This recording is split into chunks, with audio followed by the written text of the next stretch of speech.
Si Senadora Grace Poe pa rin ang nangunguna sa pinakabagong presidential survey ng Social Weather Stations o SWS.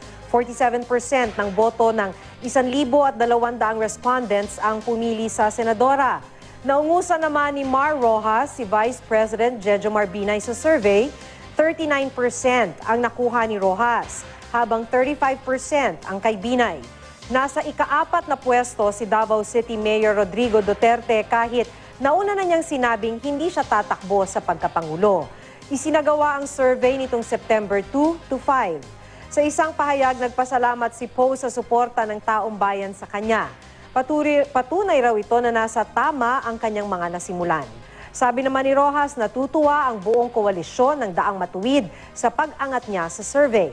Nagulat naman daw si Binay sa resulta ng survey, gayunman magsisilbi raw itong wake-up call at hamon para pag-ibayuhin pa ang kanilang estratehiya.